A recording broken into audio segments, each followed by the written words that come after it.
Welcome, everybody, to the 36th episode of the Aim Gamescast. I'm your host, Scott Mills, the Microsoft/PC expert.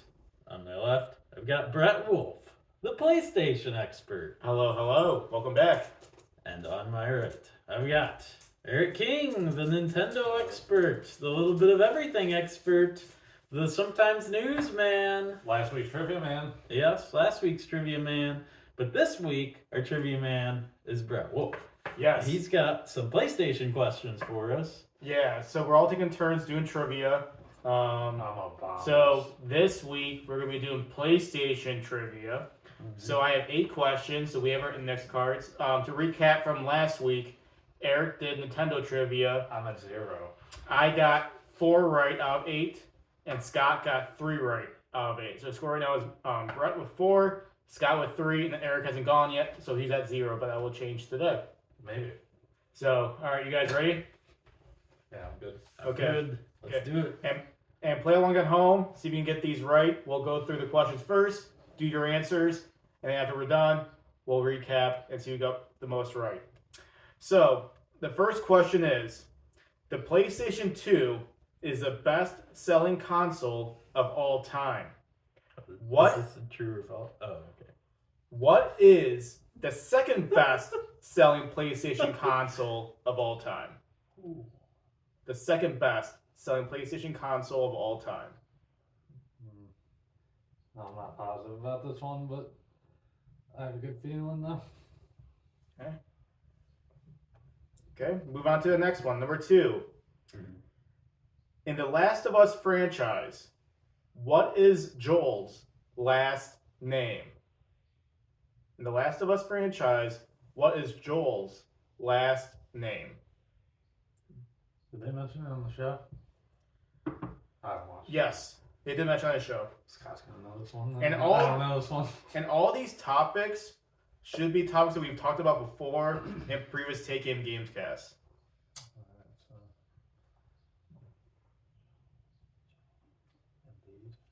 I don't think so. And there is one bonus question, but it's not yet. Just like you, Eric, you have one bonus question. Gotcha. We'll have a bonus question here too. Cool. Okay. Number 3. Let me finish the question first. This game was shown at PlayStation's E3 showcase in 2006, but wasn't released until a decade later. What was that game? Repeat that. This game was shown at PlayStation's E3 showcase I'm pretty sure. in 2006, but wasn't released until a decade later. Oh. What was I know that what it game? is. I know what it is. I can't think of the name of it right now though. Now, if you think about it for the next question, you can always come back. Okay. And I'll let Eric finish writing his guess. Mhm. Okay. Number 4. What year did the original Final Fantasy VII come out? What year did the original Final Fantasy VII come out? And there is a bonus question with this one.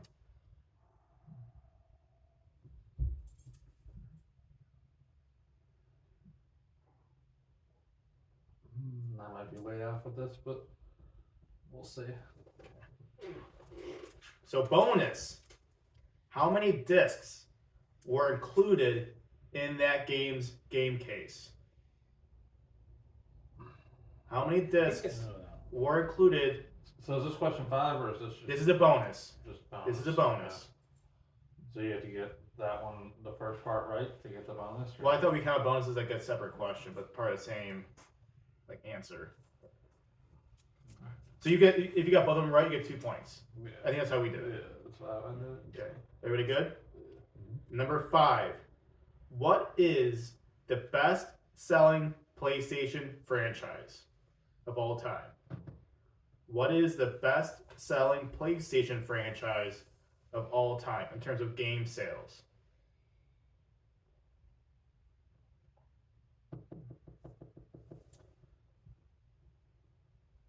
Alright. Number 6. Okay. You second. Give me a second, Scott. Yeah, I ran out of time. So.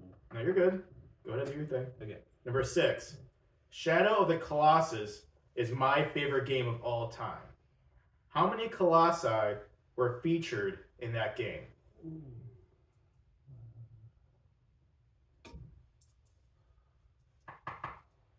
I'll give you a little I hint. don't know if that's right, but A little hint. More than 2. Good? Mhm. Yeah. Number 7. What was the first game that Naughty Dog made on the PlayStation? What was the first game that Naughty Dog made on the PlayStation?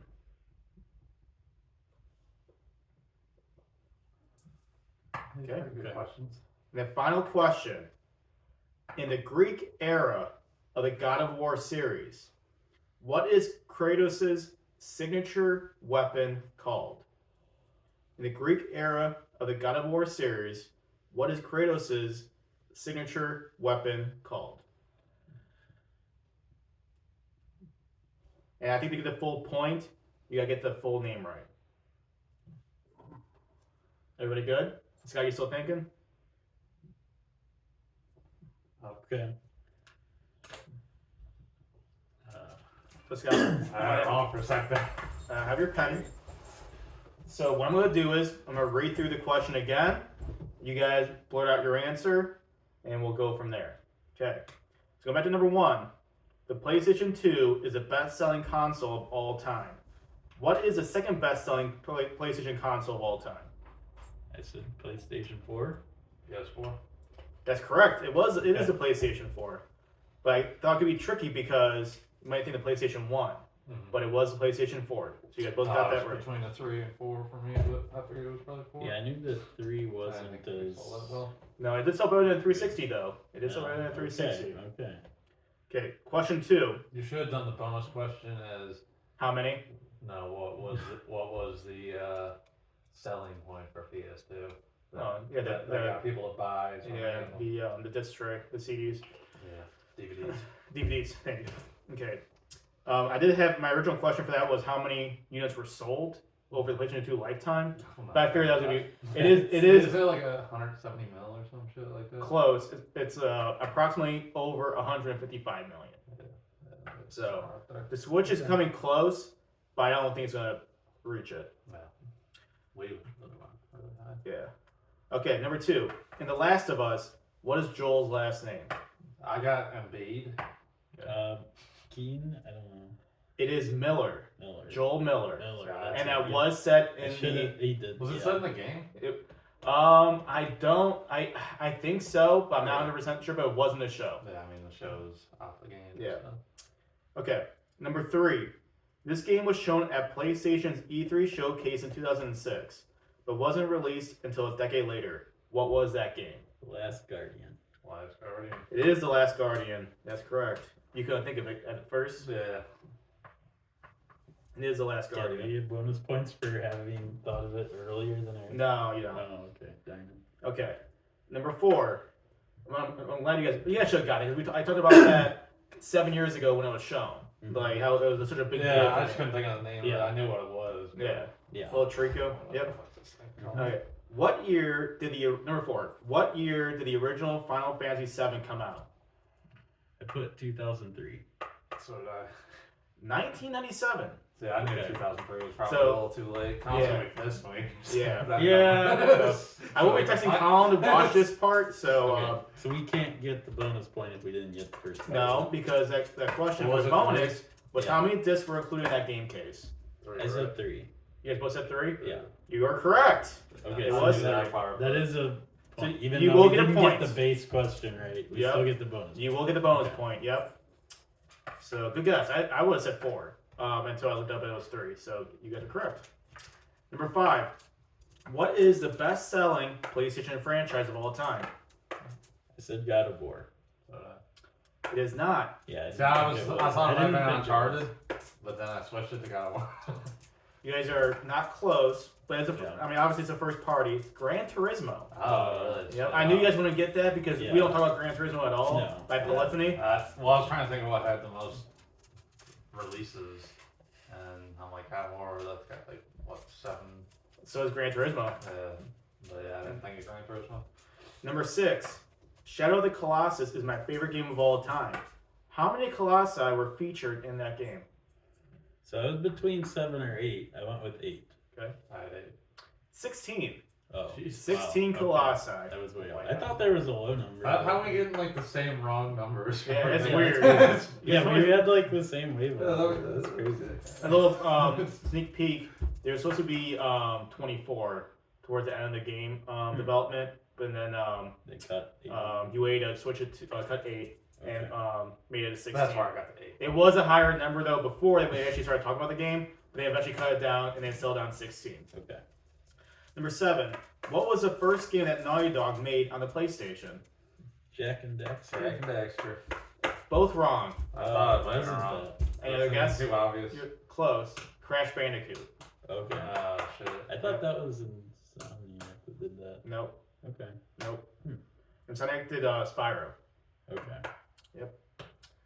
And then the last one, in the Greek, well, and plus with Crash Bandicoot, you played Uncharted 4. Crash Bandicoot is, you play the game. You can play the game. Yeah, You that's play the right. game, you Yeah, have the Crash game. Bandicoot did start. I think I fucked up on this last PlayStation. question. Okay. It's because like the new Crash Bandicoot wasn't on PlayStation, so I was like, oh. Well, it was, but it was third party Yeah, it was third party. Yeah. So by Activision.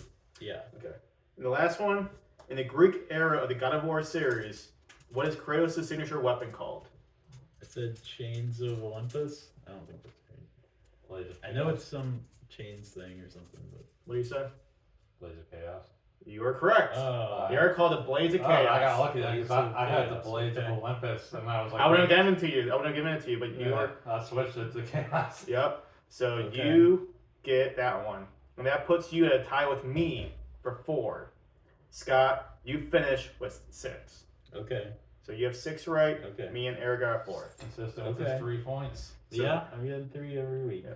So that's you the guys end. are getting 4 every time. As well. Well, we've both only gone once. So. So hopefully you guys enjoyed those trivia questions. I thought they were some a little bit harder, but I felt like they were all kind of like reasonable questions to ask. Mhm. So hopefully you guys enjoyed that. Yeah. I think I'm right again. We're on. Well, we got 4 and 3 again, the same as last week. So Yeah, so next same pace. next week's trivia that I'm gonna be running, it's gonna be game franchise trivia. Oh, okay. So and there it will heavily be skewed towards Microsoft, but it'll be big game franchises. So Okay. based off of those. So you guys should know them. I'm not gonna throw any of these indies that you guys don't know. Okay. All right. So And no, you do Mountain Blade. no. Okay. All right. Cool. I'll do Wikipedia that then. Okay. All right. So we're going to the Okay. quick news. Yeah, so we'll do some news really quickly.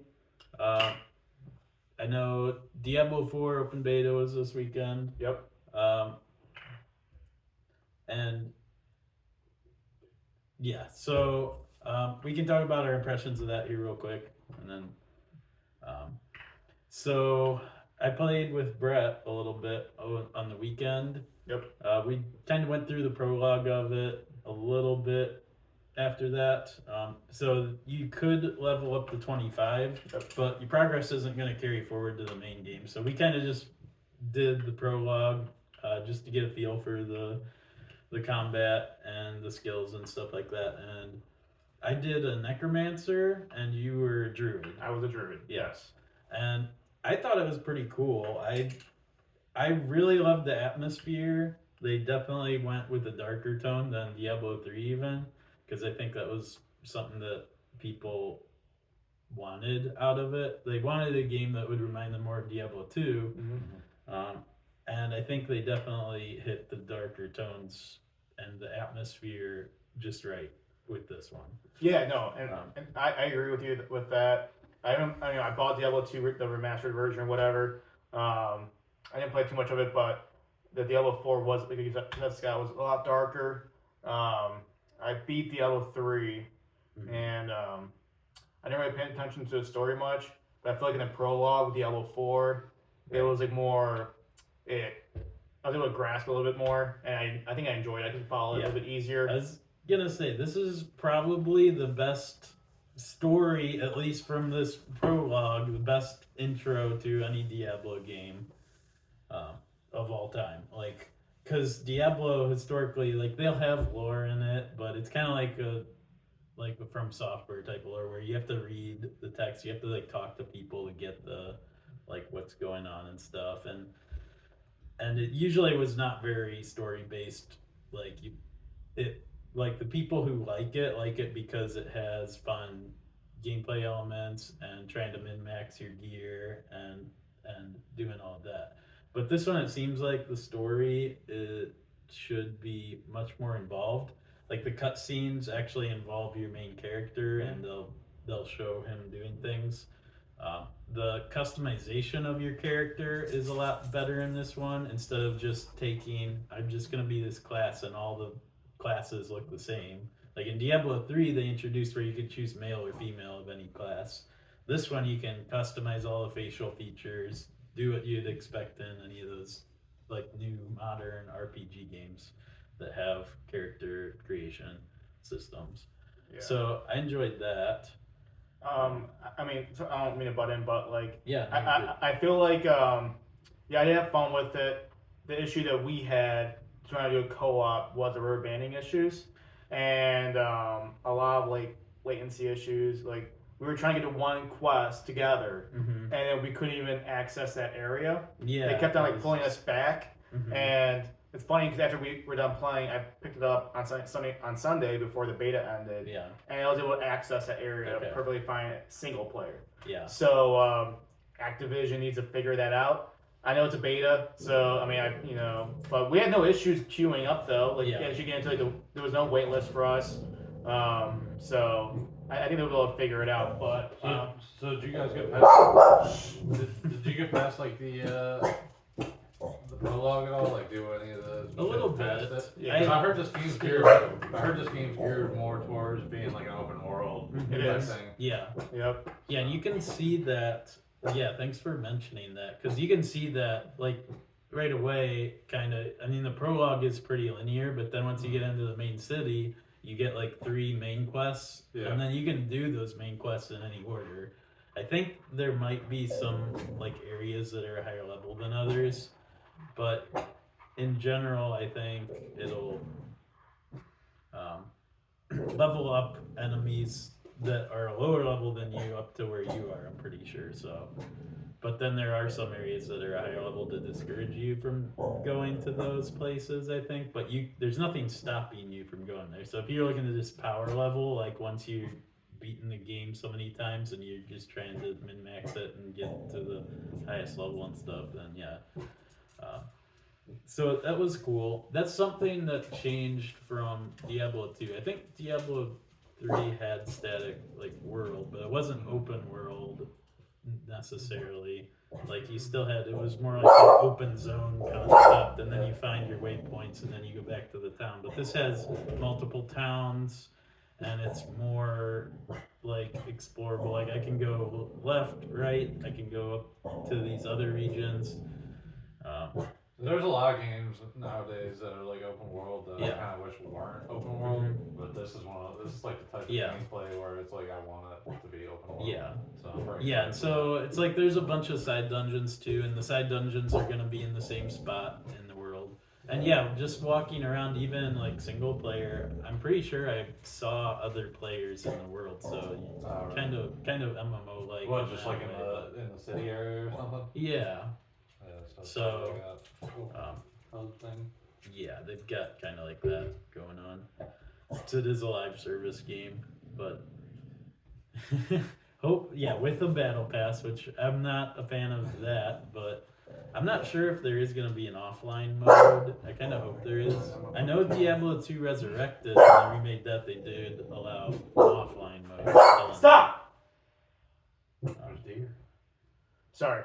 But yeah, that's a difference in Diablo 2, like the zones would be procedurally generated. So you'd always have a certain like side dungeon or whatever, but it could appear in a different spot. So whereas this is just everything's in the same spot. But you could have Sorry. dogs are excited because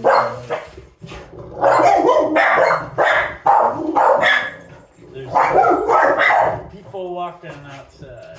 So.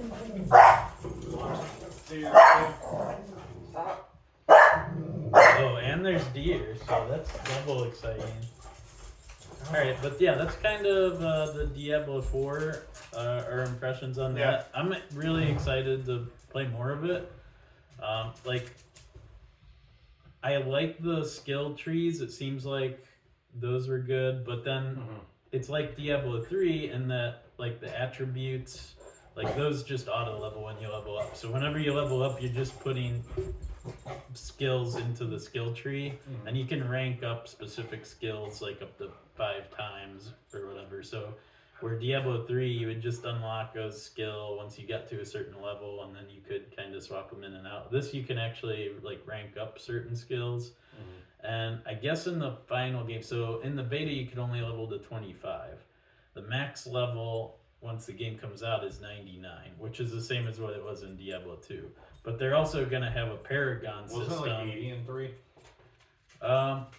Maybe they increased it. I think it was 70. I think it was 70 and 3. Because it came out, it was 60, and then when they did the Reaper of Souls expansion, I think they increased it to 70. But then they had a Paragon system too, where you could get passive buffs past that for a while. But yeah, no, it was fun. Yeah, I'm excited. I'm excited to.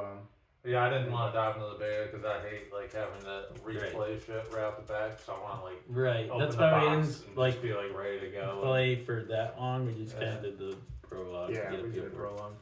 Which I thought the Necromancer was really cool. Did you like the Druid from what you played? Yeah. We didn't get too far into it, but I had fun with it so far. Not saying that would be like my final class I would pick, but it was cool to trust me. Because I was a witch doctor in Diablo 3. Yeah. So good to kind of change it up. Cool. All right, so with that, you had some news. Bloodborne Day. Yeah. So let's hear about that. March 24th was the 8-year anniversary of Bloodborne being released. Arguably the best From Software game they've ever done, and I haven't played Bloodborne in a long time, but I always feel like that itch to get back into it. I think it has staying power. I always talk about coming out with a sequel or just remastering Bloodborne and get it 60 frames a second, because it is kind of rough seeing it in 30, locked at 30. But I want to touch upon that because it was the 8-year anniversary, and if you have PlayStation Plus, I would recommend downloading it and playing it. And also get the Old Hunters DLC too, to do that. And then my final thing was I finally did it. I got the Elden Ring Platinum, so I got that for my birthday yesterday. So I'm happy. Nice. I'm done with that game. So also, arguably, From Software's greatest game you've ever and it's a great game. I had God of War above it until I actually started going through Elden Ring again, and then it overtook that as my favorite game of 2022. So yeah, no, it was a fun time. It was great. Good bosses, tough bosses, of course. The open world was definitely, I could see that being a mainstay through the next couple of franchises. So yeah, I'm happy I got that done. And I think I'm going to move on to Dead Space after that and finish that game up, because I took a pause from that. And then I think that might bring me to Legend of Zelda, I think, when it comes out. If they release like an Elden Ring 2, let's just say like next year. Okay. If they did that, do you think it would sell better than 1? Yes. Yeah.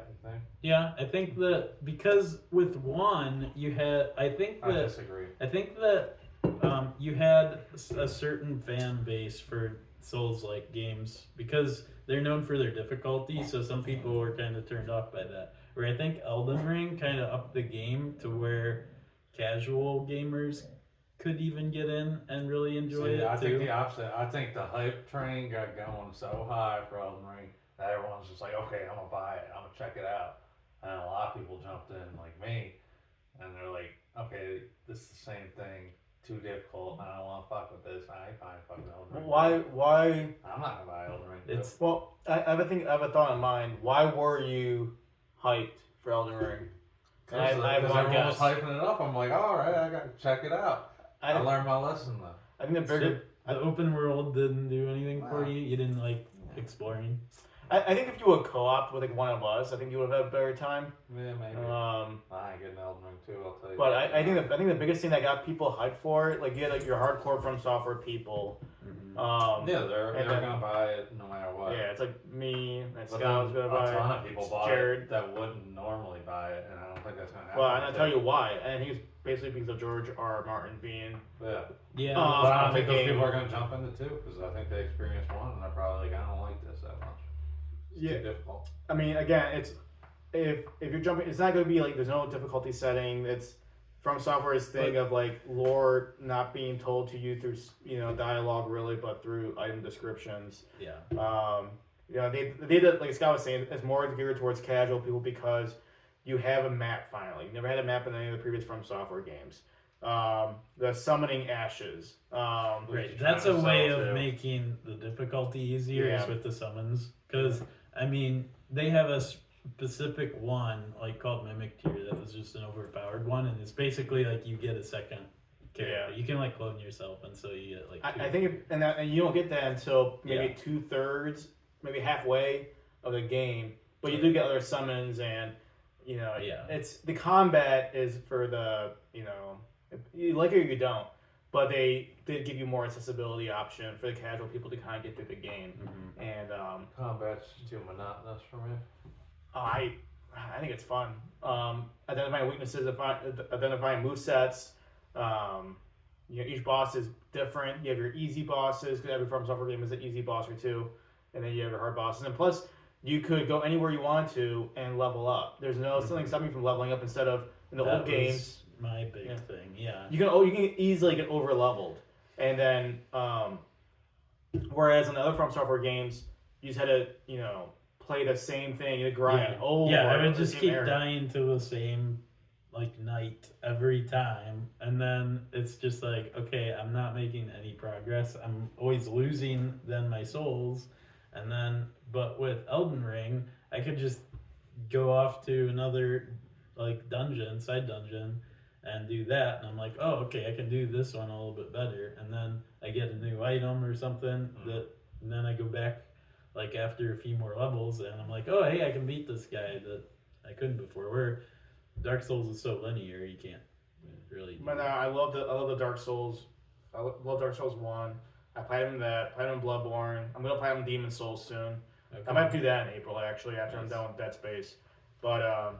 It was an easier platinum, I think, than the other games, because it was like the trophies were just kind of tied to find these legendary ornaments or whatever, and then most of the trophies were just defeating all the different bosses. I'm gonna go back to this video whenever Elden Ring comes out. Elden Ring 2 comes out, and I'm a fucking. I wonder how the DLC for Elden Ring is going to sell. Yeah, well, Told you so. I'm gonna buy it. I'm gonna get it. I wonder, talking about this in our group chat, I was asking, when do you think it will take place in the game in terms of when would you have access to it? Would you have access to it at the end of the game? Would it be post-game content? Or would it be access that you're in the middle of the game and then you can do something, you get an item or something, and then you access the DLC? So I wonder what From Software is going to do. I think they have two teams. One's working on Armored Core 6, which is supposed to be coming out this year, and I think the DLC is coming out early as 2024. So I will be interested to see what they do with that. Yeah. So, but yeah, no, I'm happy I got the platinum. I'm done with it. Gonna go through New Game Plus and get the rest of the endings. But the Dung Eater, the loathsome Dung Eater. Yeah, the Dung Eater was pretty cool. Eats dung.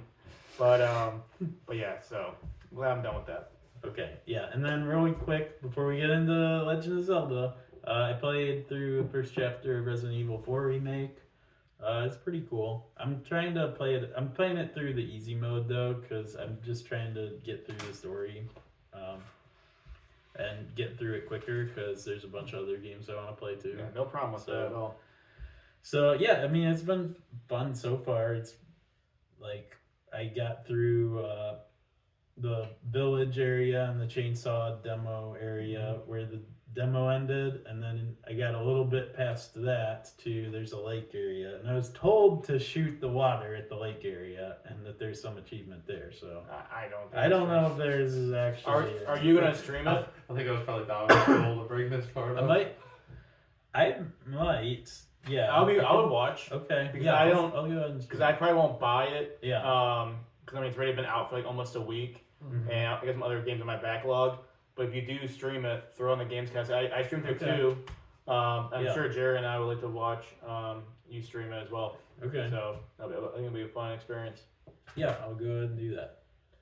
So, all right. So I guess So, our main okay, topic. the main topic, Legend of Zelda Tears of the Kingdom. They had a 12-minute showcase today on Tuesday, March 28th.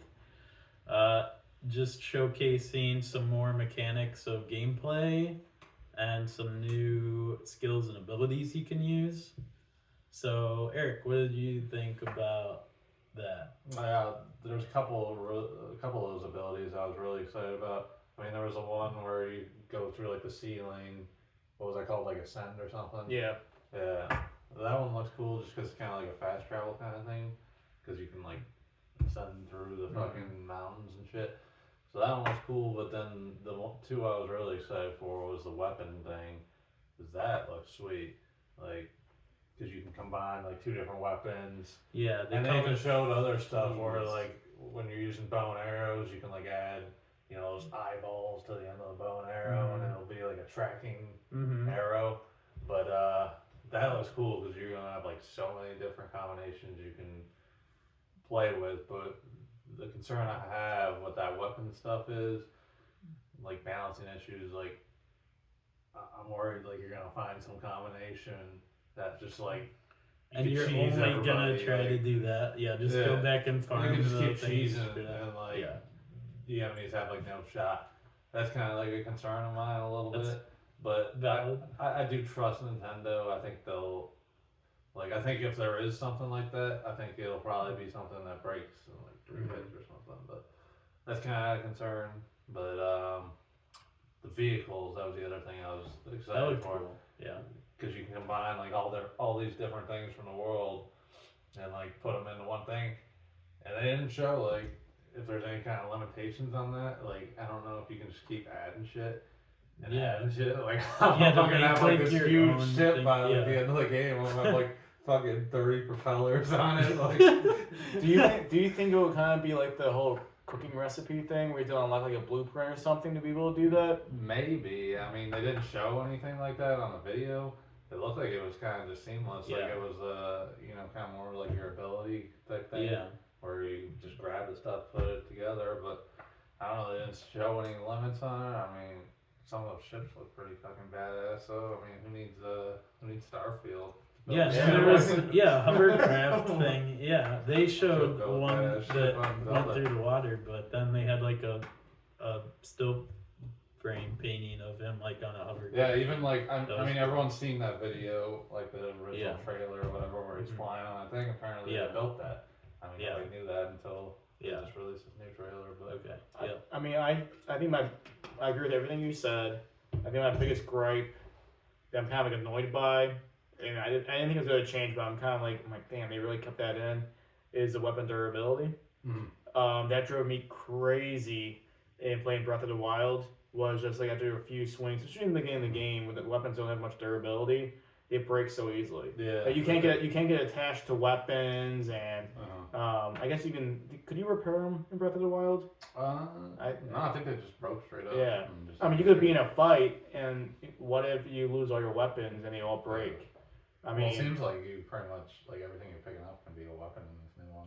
Yeah, well, that was. I mean, he just picked up a twig off of the ground and started. Well, that was consistent with Breath of the Wild like too. a fucking 15-foot long stick, like with the fucking spear at the end. Yeah, but I just hate that in a game. Like I think that make me not buy it because I already pre-ordered it. Yeah. But I'm just kind of like the only thing to worry about is just. But I think, like I said, though, I think that's probably a good thing because like if you find something that works really well, you don't want to fucking last. Well, yeah, I would have so many items in my inventory that I don't want to damage them. Yeah. I didn't want to lose them. I mean, man, this looks like a really good weapon. Besides like the Master Sword. Oh yeah, I'd like. I'd like get a weapon that seems like it was gonna be really good, and I just set it aside for a while. I'm like, I don't want to like break this thing already. Yeah. Just like set it aside and then use it forever. Okay. But no, it looks really good. You're able to go. They talk about like the different islands, the sky islands, right? Yeah. Where you're not going to be directly on Hyrule the whole time. You can ascend into. Dude, it looks like you can go so fucking high too. Like, Yeah. did you see that part where he got knocked off Yeah. by the guy with the fan or whatever? Yeah. And he was like, Floating. you couldn't even like see the ground when he was going down. I'm like, damn, he's Yeah. fucking high as hell. And going. So I think that was really cool that and they didn't show anything underground. Cause I know in the trailer, the first trailer they just showed for the game, they showed him and Zelda underground. Yeah. So they didn't show any. It's like kind of like a final mission type thing. Could be, but I think it would be you can go up, you can be on the level ground in Hyrule, and I think you can maybe be below it too. So I'm curious to see. Yeah. They didn't show any of the what were those things called? Like those little dungeons, Oh, the shrines. the shrines. Yeah. They didn't show any of those. Yeah. I don't know if they're going to be in the game because I mean those were kind of like tied to There the are nice Sheikah. little fast travel points, but Right. there could be maybe Because you some don't other type of because you fast don't have a travel Sheikah slate anymore. You have something else, which is going to be left up to the player to when they play the game. I don't have any information on like what it's called and what he's using to access his abilities and stuff. thing. Yeah. Because I think this is set in the future, maybe from Breath of the Wild. I'm not sure like how much time it's it's been. supposed to be a sequel. Yeah, I don't know how much time, But I mean, I love the engine. I love the Breath of the Wild engine. I think it's gonna look so good. It's gonna get tons of views on Twitch. Yeah, I'm just kind of disappointed that they really kept the weapon durability. But I guess I kind of expected it. But I'm like, maybe they'll, maybe not. I don't know. make I like the weapon durability thing though, but yeah, it was annoying whenever like a good weapon would break. But Especially in the beginning of the game, where it's like, yeah, you're dealing with sticks all the time, and then they like break. finally I got a sword, and then that thing breaks like 10 hits later. That's why when I got the Master Sword in the first game, it doesn't break. You just have to like, it has to like recharge or something.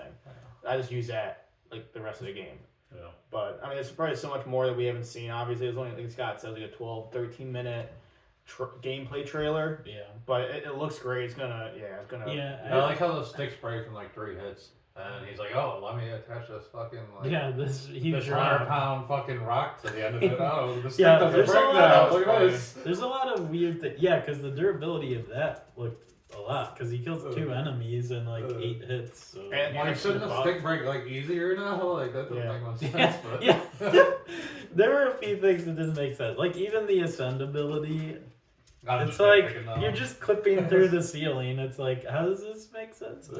But no, But I get that it's an added convenience. But no, I mean, it's kind of goofy, but that's like Nintendo, and like it's that's supposed to be grounded like that. But yeah, no, I did think that was cool, and I wonder if it like, let's say you're using a stick, right, and you have like it has like half of its lifespan left, or durability left, right? Yeah. Do you think that I don't know if they showed this in the trailer? Do you think that if you attach something to it, it automatically changes into a new weapon? Yeah, and then that's a good question. it doesn't lose its durability that it I had. don't remember when he used that rock. I think that was a fresh stick. I'm not positive. Though. Yeah, it was. Yeah, he picked up the new stick and then he attached the rock.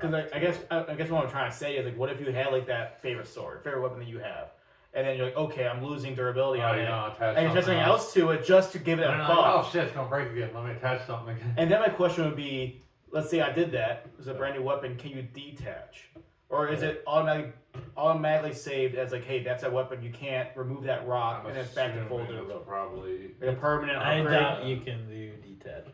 But I wonder if you could like, if you do make like a new weapon though, if you can attach something again to it. and like what 3 things? yeah, like you were saying, like, oh, it's losing durability. Let me attach something else to it. Well, I'm just saying, like, no, just keep adding stuff to it. Yeah. I'm assuming you can only attach it one that's why I time. brought up the whole blueprint thing for the vehicles. Like, what's the limit? Is there a limit? You know, I'm like, assuming there's something. I mean, there has to be something, right? You can't have like 5 rocks attached to a stick or something. That's not believable. That's not even close. But It's just like hanging down. yeah, like, right. Flopping around. but I know like when you attach that big pitchfork to like I forget it was like a long stick or something, Yeah. and they talk about It's like like 15 feet long. yeah, it's like the range of motion is so much wider. Alright, we should probably get here soon. Alright. Stop! Rocky and Cooper and Ellie, they're telling us Time to that wrap it's up. time. I'm Okay. already at 40 minutes now, so. Alright, so thank you everybody for watching this episode, and we hope you'll stay tuned for in 2 weeks. Go ahead and like the video if you like our content, subscribe to our channel also, and yeah, we'll keep putting these out. And Scott's streaming Resident Evil 4 for us, so Yes. look out for that. Yes, well, I'll do a let's play on that. So All right, sounds good. All right, bye everybody.